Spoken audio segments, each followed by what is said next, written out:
Espírito de Deus, Espírito. Aleluia!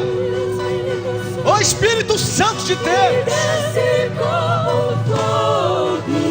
Espírito de Deus, Espírito de Deus, vem sobre nós aqui hoje, agora mesmo.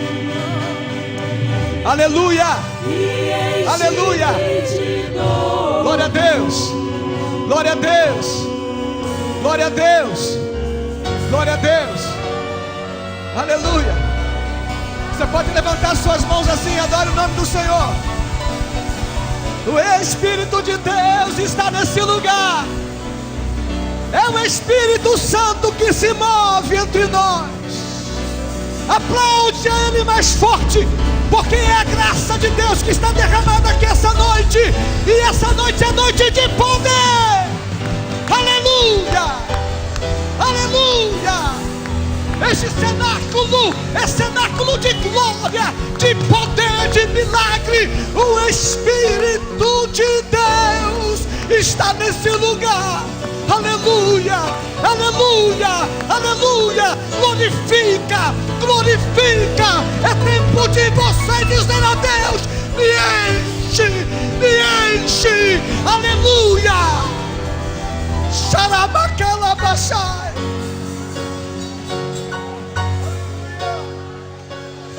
Aleluia, aleluia.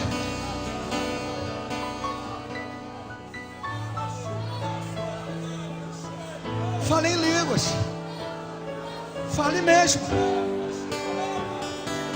fale em línguas. Deixa o Espírito Santo tomar você aqui hoje. Fale em línguas. Essa coisa é coisa de crente mesmo. Fale em línguas. Deixa o Espírito Santo te tomar aqui hoje. Oh meu Deus, que seja hoje aqui o lugar do vento veemente. Que seja este aqui hoje o lugar das línguas repartidas de fogo. E que a tua glória se manifeste entre nós com poder e maravilhas. Oh glória. Aleluia.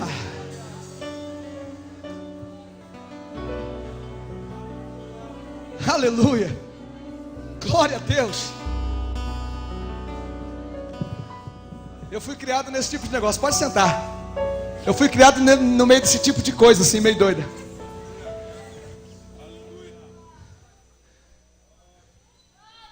Aleluia. Com 12 anos de idade, quando eu fui visitado pelo Espírito Santo, naquele tempo, nós meninos de 10, 12, 11 anos, queríamos muito essa experiência. Queríamos muito isso. Segunda-feira, 7 horas da noite, a gente entrava para um lugar que na nossa igreja lá no Rio de Janeiro chamava-se exatamente cenáculo, bem característico. Meu Deus, para tirar aqueles meninos e meninas daquele lugar dava o que fazer, porque a glória de Deus entrava lá. E a gente estava, aquele lugar era igual o templo, quando Salomão dedicou, que a glória de Deus entrou e a fumaça começou a aparecer por todo lado. Quem estava dentro não conseguia sair, quem estava fora não conseguia entrar. Era Deus fazendo maravilha para tudo quanto era lado. A gente vai viver isso aqui, irmãos. Aleluia. Prepara o seu coração, porque Deus está vindo.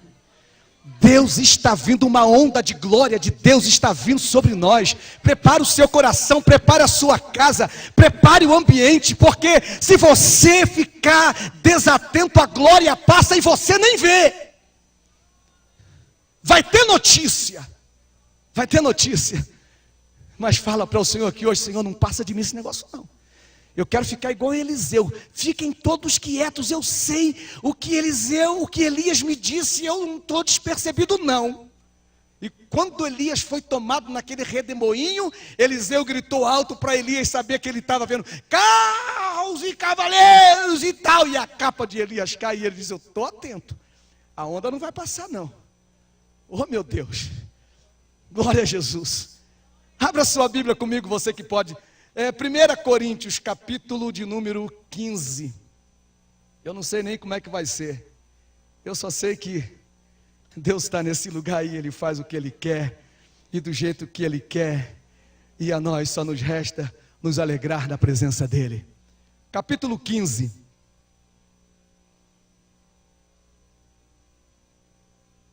A partir do verso 50.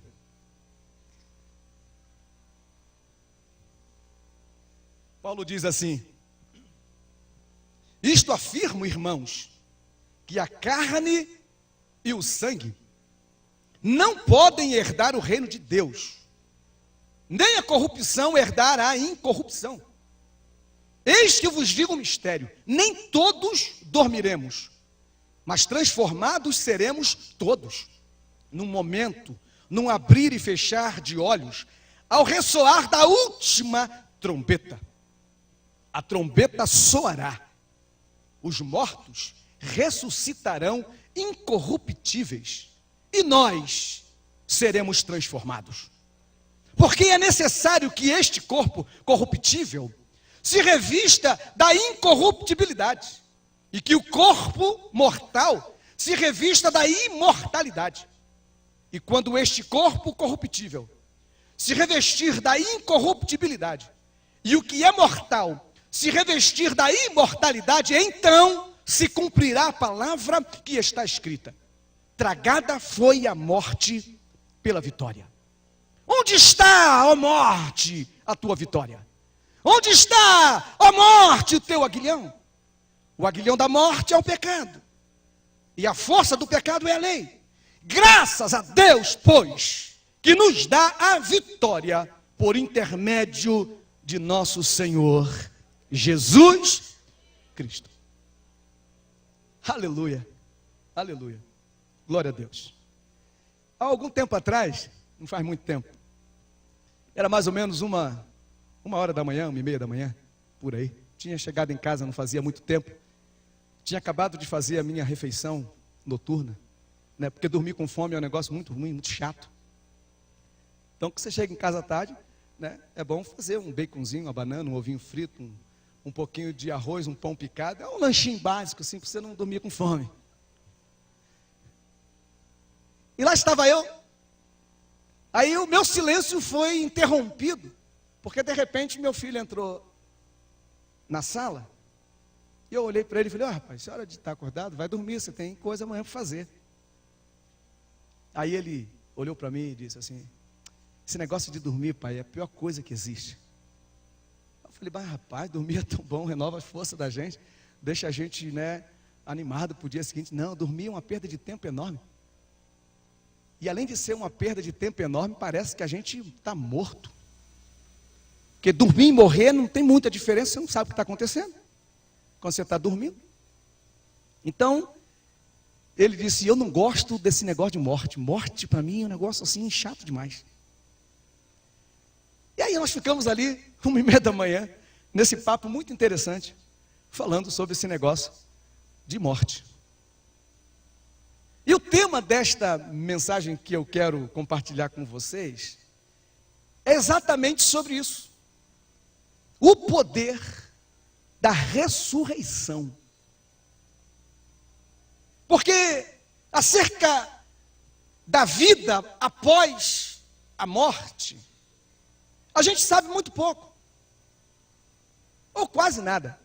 Quem é que sabe aqui dizer o que acontece depois? Não sei. Talvez se a gente encontrasse com Lázaro, né, e também não dá mais porque já foi, a gente podia perguntar: Lázaro, e aí, 4 dias, né, o que você tem de novidade para contar do além-túmulo? Eu não sei se alguém aqui já foi para o lado de lá e voltou para o lado de cá e disse: olha, o negócio é o seguinte, não temos muita informação sobre isso. Temos muita especulação, mas informação, experiência, a gente só vai ter quando a gente também, né? A grande verdade é que a morte, ela não é nossa amiga, é nossa inimiga. E está longe de ser um transporte para a eternidade.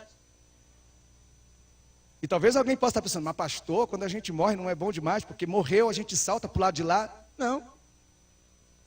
O transporte para a eternidade chama-se ressurreição. É diferente.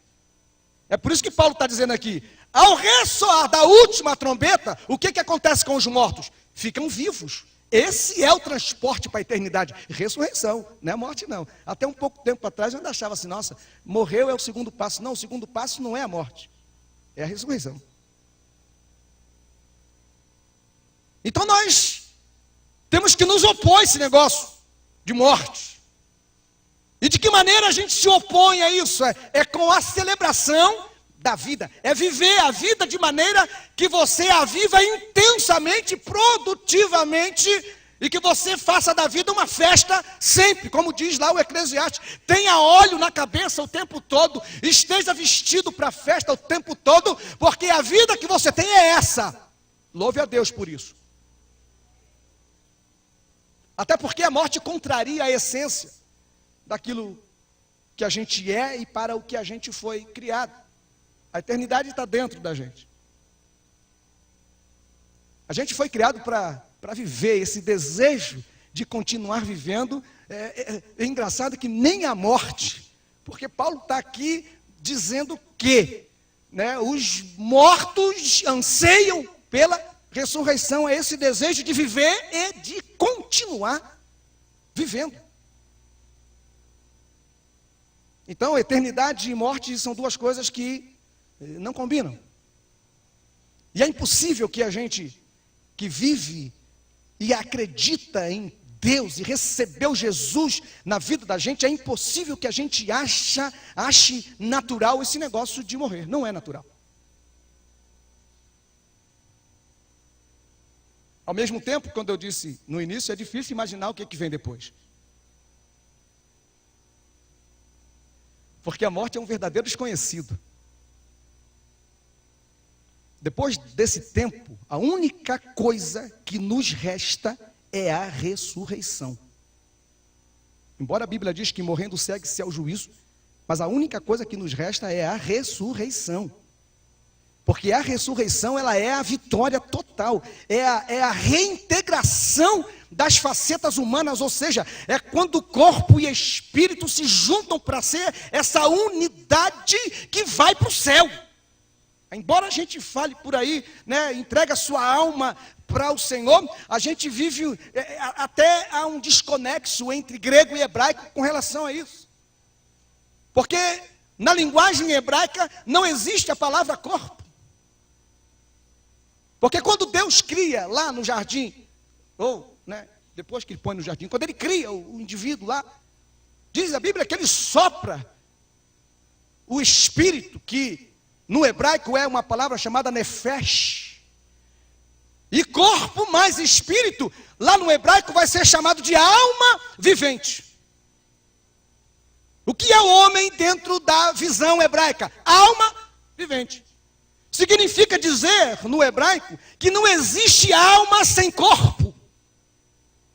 Porque no hebraico, alma é a junção de espírito e corpo, igual a alma. Isso é muito interessante. Porque na ressurreição, as coisas se juntam para serem uma coisa só. No grego isso é um pouquinho diferente.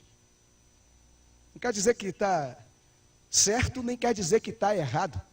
Porque o nosso negócio aqui não é com as ideias ou as interpretações. O nosso negócio aqui é se Jesus está dentro de nós e se ao ressoar da última trombeta a gente vai ou não. Mas no grego isso é um pouco diferente, porque no grego existe alma sem corpo. Corpo e alma são, né, divorciados dentro da ideia grega da antropologia humana. Você tem espírito, você tem um corpo e você tem uma alma. No hebraico você junta tudo e você chama tudo de alma. Mas isso não é o mais importante aqui. O mais importante é que esse pós nos é um total desconhecido. E a única coisa que nos provoca uma garantia é a ressurreição. Porque ela é, como eu disse, a vitória total. Eu não consigo imaginar um mundo gigantesco, como se o mundo fosse um Éden só. Sem cemitério. Porque se o homem não foi criado para morrer, certamente não ia precisar de cemitérios. né, os donos de funerárias e de coroa, de flor, está tudo desempregado. Porque nós não fomos criados para morrer. Não era para ter cemitério em lugar nenhum aí. Se o mundo, eu não consigo imaginar isso. Minha mente é curta para imaginar como teria sido isso. Porque esse é o projeto original de Deus. Nem morte, e nem coisa alguma semelhante a isso. É por isso que vai chegar um dia em que a morte será totalmente aniquilada. Porque ela não é um processo natural. Ela nos é uma sentença. É por isso que a Bíblia vai dizer assim: o salário do pecado é pagamento. Não é algo natural. É uma maldição. Quando foi que a morte entrou? A morte entrou quando o pecado entrou. Porque o homem pecou, a morte veio com ele. Então a gente precisa agora de um projeto de resgate. E aqui cabe uma pergunta: o que seria do Evangelho sem a realidade e a atualidade da ressurreição de Jesus? A gente teria que fazer muito movimento, a gente teria que estar aqui envolvido em muitas crenças e rituais e em muito engano. É por isso que Paulo diz que se Jesus não tivesse ressuscitado, tudo aquilo que estivéssemos fazendo aqui hoje não teria valor nenhum. A nossa fé não serviria para nada. A fé se apoia na verdade da ressurreição de Jesus. É porque Ele está vivo que nós estamos aqui. É porque Ele está vivo que você pode sentir a glória de Deus se manifestando. Porque Ele mesmo, acerca de si mesmo, Ele disse: eis que eu estarei convosco todos os dias. Ele disse isso antes de morrer. E depois de vivo, apareceu entre os seus discípulos para confirmar: Jesus está vivo. Esse mesmo Jesus está vivo. O Cristo da história é o Cristo da fé. Não dá para se relacionar com o Cristo da história lendo livros de coisas bonitas ditas acerca dele. Não. Fé aqui nesse sentido é receber a mensagem do Evangelho como poder de Deus. É receber a presença desse Cristo ressurreto, que tem o poder de libertar homens e mulheres do poder da morte, do poder da escravidão, que tem o poder de libertar da depressão, das angústias e das mazelas da vida, que tem o poder de tirar o homem da sua vida de miséria e desgraça e transportá-lo para um lugar onde ele viva paz e prosperidade. Isso só é possível por causa do poder da ressurreição. E aí que Paulo vai dizer que a morte é o último inimigo a ser vencido. E tudo isso é verdade. Entretanto, a gente vive num corpo que a cada dia que passa caminha para a morte. E tudo isso por causa do pecado. O que Adão nos proporcionou como herança se desencadeia em proporções cada vez maiores. Todo tipo de perversão, promiscuidade, violência e outras coisas mais é fruto do amargo cálice que Adão nos deu a beber, o pecado. Não há naturalidade em violência, não há naturalidade em nenhum tipo de perversão. Tudo isso tem uma origem e a origem chama-se pecado.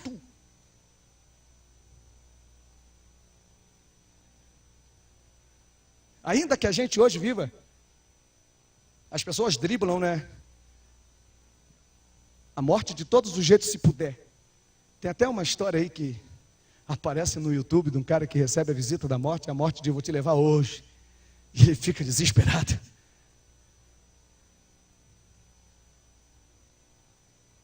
As pessoas estão tentando de todo jeito evitar que essa presença da morte desapareça da frente da gente, e não desaparece. Tudo em nós indica que a gente está morrendo. Tudo em nós. Filosoficamente disse que tudo aquilo que nasce e já tem um fim determinado. Vai morrer.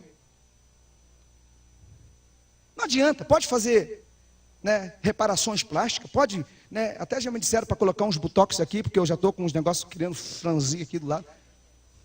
Mas tem que dar agulha, né, e agulha dói, aí eu corro desse negócio de agulhada, esse negócio de agulha não é para mim. Mas pode pôr. 6 meses, aparece tudo de novo. Se alguém ficou animado, não resolve não. Se tiver grana para bancar esse negócio de 6 em 6 meses, aí pode ser que você drible esse sintoma, essa coisa que está aparecendo, está indicando para a gente que a gente está morrendo. Remédios para curas, né? A ciência avançando em pesquisas. Por mais vivo, nesse mundo de pecado que a gente vive, por mais vivo que o morto pareça, não foge à necessidade urgente de uma ressurreição inevitável. Tem muita gente morta perto da gente, que em vez de viver, morre. Não é apenas uma morte física, é morte de sonhos, morte de ideais, morte de ideias, morte de proatividade, morte de vontade de fazer as coisas para o outro e parar de pensar em si mesmo. Está cheio de gente morta aqui. A gente tromba com gente morta todo dia. Isso é fruto do pecado, que faz a gente ser egoísta, que torna a gente senhores de si mesmos. Resultado disso? Consequência? Pecado. A única esperança que a gente tem, e é nisto que a gente tem que se agarrar todo dia, é dessa vida que brota da morte. É a morte de Jesus e a sua ressurreição que dá sentido à vida que a gente tem para viver. Ele venceu. Naquela manhã de domingo, o universo, os demônios, o inferno, o diabo, o céu, a terra, a multidão, todos a uma testemunharam o triunfo do rei. Túmulo vazio, Jesus está vivo, aleluia, o céu canta em glória, Jesus está vivo, Jesus está vivo, a morte está vencida, está aí a nossa vitória. Não precisamos fazer nada. Ele já fez. A morte morreu no dia em que Cristo ressuscitou. É por isso que nas mãos ele tem a chave. Mas se o poder da ressurreição diz para nós que a morte é o último inimigo a ser vencido, o poder da ressurreição também gera em nós o poder que nos transforma. É por isso que cristianismo não é religião. Não dá para abrir a Bíblia num salmo bonito e achar que isso resolve o problema. Não dá para ler textos das palavras bonitas de Jesus e achar que isso resolve o problema. Não dá para ser simpatizante dos ideais de Jesus e achar que isto resolve o problema. O cristianismo é muito mais do que isso. É uma experiência de fé, de vida. Ele traz consigo uma mensagem de libertação, de esperança, que aponta para um novo reino de possibilidades. Qualquer indivíduo que entrega a sua vida a Jesus, ele inicia um novo futuro para si. E a notícia, para aqueles que não entregaram a vida para Jesus, não é boa. Porque todos nós caminhávamos para o inferno. E o único que pode nos tirar desse caminho do inferno é Jesus. Por isso, quando entregamos a vida para Ele, nós redirecionamos o nosso futuro. Ah, mas eu sou bonzinho, eu pago as minhas contas em dia, eu cuido bem da minha mulher, dos meus filhos, tudo bem, isso é uma obrigação. Que bom seria se todo mundo agisse assim. Mas se você quiser decidir entre céu e inferno, não adianta ser bonzinho, não adianta pagar a conta em dia, não adianta ser honesto direito. O que você precisa é entregar a vida para Jesus, reconhecer os seus pecados, ser lavado pelo sangue do Cordeiro. E aí sim, se você estiver no sono da morte, quando a última trombeta tocar, você ressurge e vai para a glória, ou do contrário, aleluia, não há o que fazer.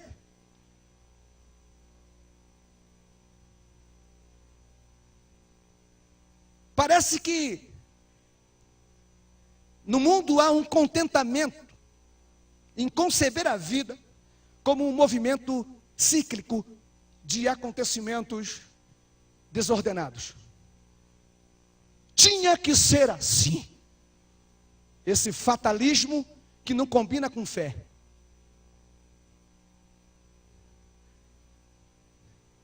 Até numa noite em que a evangelista Marina Silva ministrou aqui, ela falou sobre isso, né? Quando as coisas dão certo, né? Glória a Deus. Mas quando as coisas não dão errado é porque Deus quis assim. E eu achei isso bonito demais. Porque parece que esse movimento aponta para algo que está predeterminado. Eu não tinha nada como resolver, eu não tinha como evitar, estava determinado ser assim. Esse tipo cíclico de vida que não avança, que não melhora, mas o poder da ressurreição de Jesus precisa gerar em nós um efeito que transforma. O sentido da vida está nele. O poder que transforma e arranca desse pessimismo está nele. Esse mundo de morte, de perigo, de escravidão e escuridão, de egoísmo, onde nada dura, onde as coisas não passam de aparência, isso é o mundo. Jesus dá sentido à vida que a gente tem para viver. Está sem sentido na vida. Você precisa de Jesus. Ah, se eu tiver um emprego, tudo resolve. Resolve não. Tudo existe por causa dele. Tudo é por ele. E quem nele não coloca sua esperança, vive um completo vazio. É Ele quem transforma a morte em vida. É Ele que tem o poder de preencher todos os nossos vazios. Depois desse encontro com Cristo, a face de Deus reflete para nós e tudo se transforma, tudo em nós se faz novo. E isso vale um glória a Deus, porque não tem coisa melhor do que viver uma experiência, outra experiência, e saber que é Deus quem controla, é Deus quem domina, é Ele que tem o cuidado de tudo e de todos, inclusive da minha vida, da sua vida, da tua casa, da tua família. Tudo está na mão de Deus. Aleluia. Em último lugar, o poder da ressurreição garante o perdão dos nossos pecados. Mas pastor, não é o sangue de Jesus que garante o perdão dos nossos pecados? É verdade. É verdade. Esse é o preço dos nossos pecados. Era necessário que Cristo morresse, a morte de cruz. Mas não apenas isso. Era necessário também que Ele ressuscitasse dentre os mortos. Esse era o selo. Era a vitória completa. Tudo que o diabo queria era evitar que Ele fosse à cruz. O diabo não estava preocupado se Jesus ia morrer ou não. O que ele não queria e ele tentou evitar era que ele morresse na cruz. Existe uma canção que cantam por aí, uma doutrina que não combina com o que a Bíblia diz. Uma canção que diz que quando Jesus estava na cruz pendurado, e ele expira e dá o seu grito final, dizendo: Pai, nas tuas mãos entrego o meu espírito, está consumado. Aí tem uma canção que diz que o diabo foi para o inferno e foi lá fazer uma festa.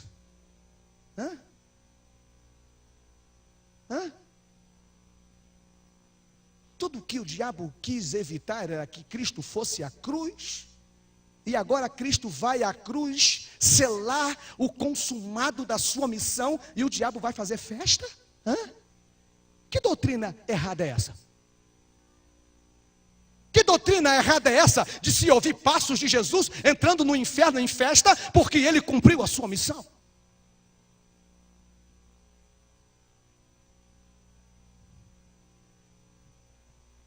Tragada foi a morte na vitória. É esse Cristo que eu e você recebemos. Ele é o Cristo da cruz. O perdão que você recebeu de Jesus não é um perdão barato, é um perdão que teve um preço. O preço foi morte de cruz, sangue derramado, vergonha, desgraça, miséria. Ele assume tudo que era nossa miséria, tudo que era nossa desgraça, tudo que era nossa morte. Ele traz tudo isso sobre si. Ele assume a nossa culpa diante de Deus. Ele paga o preço do meu pecado e do seu diante de Deus, e ele desce às partes mais baixas da terra, entrega o seu corpo, morre, mas ao terceiro dia ele ressuscita poderoso e ressurreto. Esse é o Jesus que tem o poder de perdoar pecados.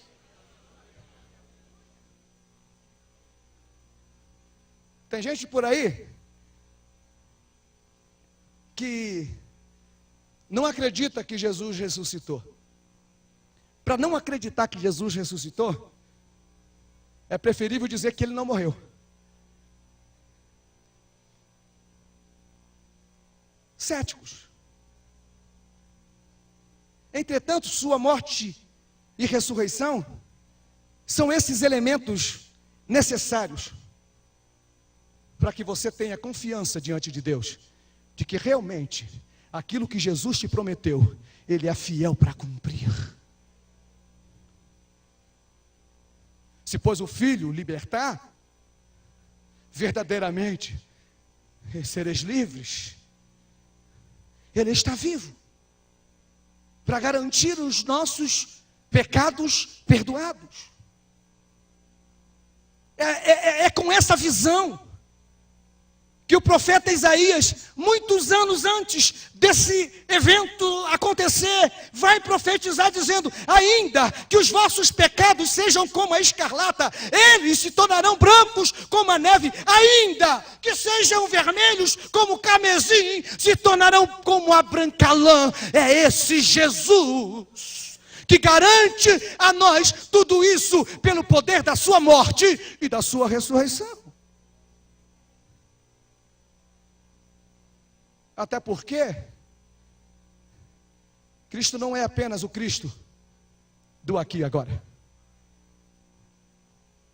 Ele é o Cristo que virá. É por isso que cada fato da ressurreição de Jesus é um fato para a nossa ressurreição. Deus o ressuscitou.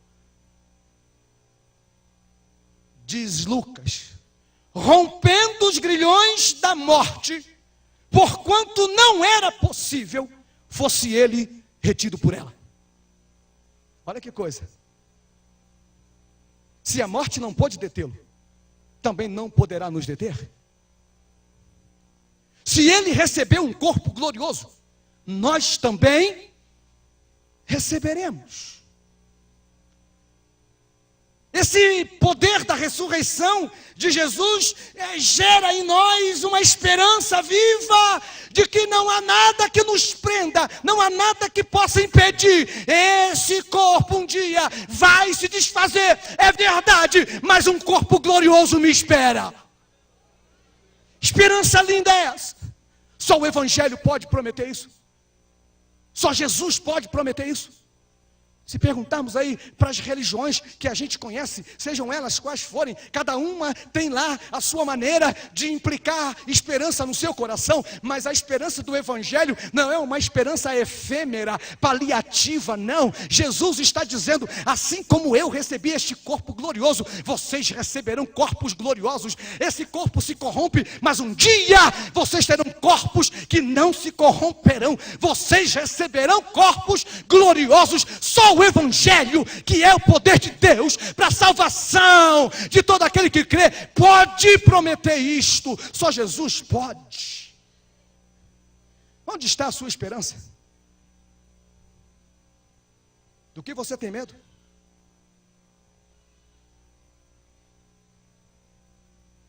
A morte não é uma questão de medo. Odiar a morte não é ter medo da morte. É não aceitar essa maldição imposta sobre nós por causa do pecado. Não precisa ter medo. O mesmo Espírito que ressuscitou a Jesus garante a nossa ressurreição. A vida às vezes é um enigma, é verdade. Tem muita coisa que eu não entendo e você não entende. O mundo é um enigma, é verdade. Tem muita coisa que eu não entendo e você não entende. E não adianta sabe, fazer nó no cérebro, fazer exercício com a mente. Não vai resolver.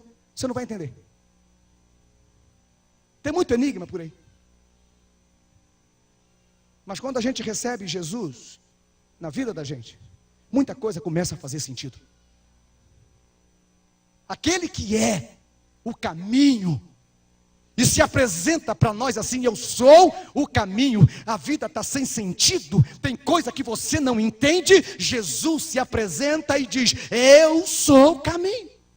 Tem muita coisa que as verdades se misturam e você não sabe qual é a verdade, você não sabe qual é a coisa certa. Jesus se apresenta para dizer: eu sou a verdade. A morte está batendo na porta, tem coisa acontecendo, você não sabe bem o que fazer. Jesus está dizendo: eu sou a vida e você precisa da vida que eu tenho para te dar. É a única que vai fazer sentido. É o poder da ressurreição que nos liberta da noite escura,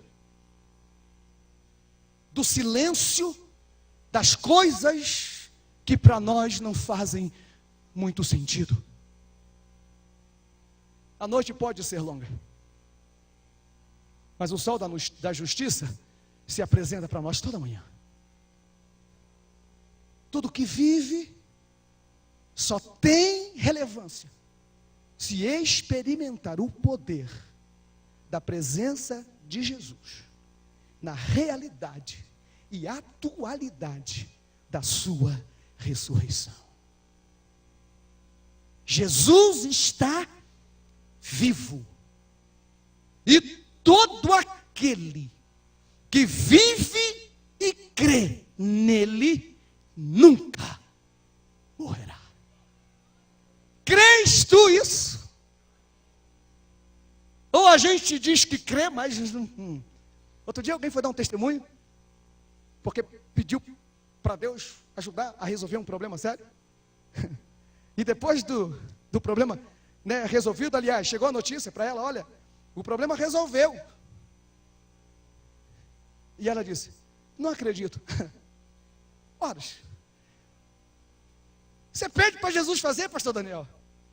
Jesus vai e faz. A notícia chega, está resolvido o problema, o cara diz: não acredito. Horas. É por isso que Jesus pergunta: você crê que todo aquele que vive e crê em Jesus nunca morrerá? Você crê nisso? Você vive com essa esperança que nada, absolutamente nada, você pode passar dificuldade, você pode enfrentar circunstância, você pode ter limitações, você pode passar privações, você pode sofrer perdas, mas tudo aquilo que vive e crê em Jesus nunca morre. O diabo quer enganar você com uma proposta de morte, com uma proposta ilusória de aparentes coisas que satisfazem, mas o que Jesus promete é que aquele que vive e crê nele nunca morre. Eu sei que você que entrou aqui essa noite precisa da vida de Jesus. E a minha pergunta é: você quer receber essa vida de Jesus? Até porque a gente de vez em quando comete alguns equívocos. Viu, pastora Germária? Tem hora que a gente pergunta para as pessoas assim: você quer receber Jesus? Ah, Jesus é tão bom. Oh, meu Deus, dá uma chancinha para ele, vai. Deixa ele entrar na sua vida. Você está vivendo uma vida tão desgraçada, tão miserável. Ah, dá uma chance para Jesus, uma chance. Deixa Jesus entrar aí nessa sua... gente... Não é assim que você... Jesus não é produto de marketing, não. A verdade é que a gente tem que perguntar para Jesus se Ele quer ou não receber a gente. Você quer receber Jesus na sua vida? Ou você quer colocar a sua vida na mão de Jesus? Porque tem muita gente querendo receber Jesus para ver se Jesus resolve a sua vida de finança, seus conflitos familiares e outras coisas mais. Você quer entregar a sua vida de verdade mesmo na mão de Jesus? Porque Ele vai entrar nessas misérias todas que o mundo tem por aí e vai resolver coisas que dinheiro não pode, que relacionamentos não podem, mas o poder da ressurreição é esse poder que muda as coisas. Se a morte não pôde detê-lo, esse problema que você vive, Jesus pode entrar contigo nesse negócio e dar uma vitória muito grande para você. Mas a única coisa e a mais importante que você precisa é de salvação. Você quer entregar sua vida a Cristo hoje aqui? Porque o diabo quer matar você, ele quer mesmo. Ele quer roubar você, ele quer destruir teus sonhos. Ele quer destruir tua família. Ele quer lhe envergonhar. E no fim de tudo, ele quer levar você para o inferno, que foi feito para ele. Mas é para lá que o diabo quer te levar. Jesus não. Jesus quer que você viva uma vida de alegria, de esperança. E no fim de tudo, Ele quer levar você para morar com Ele, aonde Ele está. Tem alguém aqui que quer entregar a sua vida de verdade para Jesus? E convidar o Senhor para entrar na sua casa e mudar tudo na sua casa? Dá um sinal aí, aonde você estiver assim com a sua mão. Nós vamos orar por você. E Jesus tem o poder de fazer algo por você ainda hoje. Tem alguém aqui desse lado que quer entregar a vida para Cristo? Aqui nesse corredor do meio tem alguém que quer entregar a sua vida para Jesus hoje? Oportunidade, gente, não é um negócio igual que fica voltando não, viu? É igual a água que passa embaixo do rio e vai embora. Você quer entregar a sua vida para Jesus hoje? Glória a Deus, vamos ficar de pé. Todos de pé. Eu quero orar com você. Duas perguntas. A primeira: onde está colocada a tua esperança? E a segunda: do que você tem medo? Os que confiam no Senhor não se abalam. Os que dependem de Deus não saem frustrados. Aquele que vive e crê em Jesus nunca morre. Feche os seus olhos aí mesmo onde você está. Se você puder, coloque as suas mãos assim no seu coração. Eu quero orar com você aqui essa noite, porque eu sei que o Espírito Santo de Deus está aqui. Tem coisas dentro da gente que precisa viver e outras coisas dentro da gente que precisa morrer. Se você ainda não recebeu um corpo glorioso, você precisa viver uma vida gloriosa. Ah, pastor, mas quando Jesus voltar, aí sim é que eu vou ser totalmente diferente. Escute, você não tem corpo glorioso hoje, mas você precisa viver vida gloriosa hoje, vida que honre a Deus e sirva de motivo de salvação para muita gente. Abençoa o teu povo hoje aqui, Deus. Abençoa-nos hoje, meu Deus. Que esta palavra, Senhor, frutifique em nossos corações. Que a gente não viva atemorizado. Que não haja aqui ninguém assustado com a vida. Porque o poder do mesmo Espírito que ressuscitou Jesus nos capacita a viver uma vida de vitória. E quando Jesus voltar, ao ressoar da última trombeta, os que estiverem mortos ressuscitarão em corpos gloriosos, e os vivos serão transformados num abrir e fechar de olhos. Oh meu Deus, nos reuniremos, a grande família de Jesus, a grande família de muitos irmãos salvos, lavados, remidos, que cantarão o hino da vitória. Oh meu Deus, nos ajuda a viver com essa esperança. E que seja assim teu nome glorificado, aqui na terra, no céu e em todo lugar. Deus nos abençoe. Você que pode, aplauda o nome do Senhor. Ainda vamos cantar uma canção. Adore o nome do Senhor. O Espírito de Deus está nesse lugar. Aleluia. Aleluia. Glória a Deus. Exaltado é teu nome, Jesus, para tudo sempre. Você está feliz aí? Deus falou com você hoje? Aleluia. E vai continuar falando durante a semana. Glória a Deus.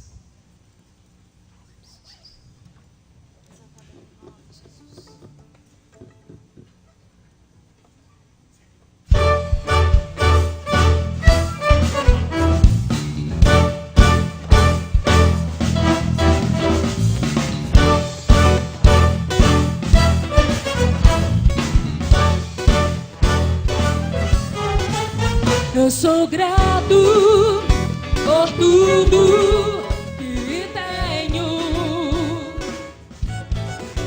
o tesouro maior desse mundo.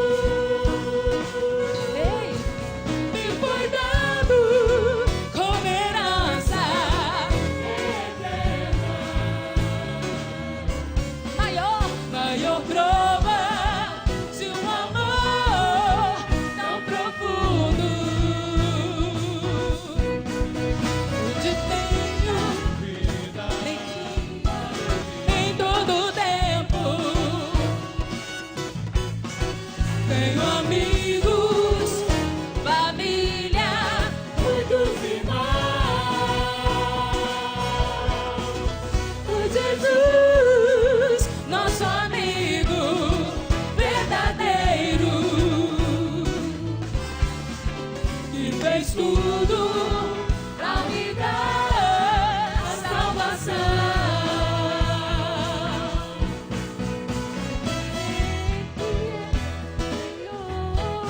Em todo tempo, seu louvor estará continuamente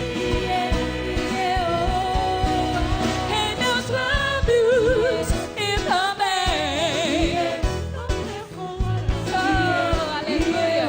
E Jesus Cristo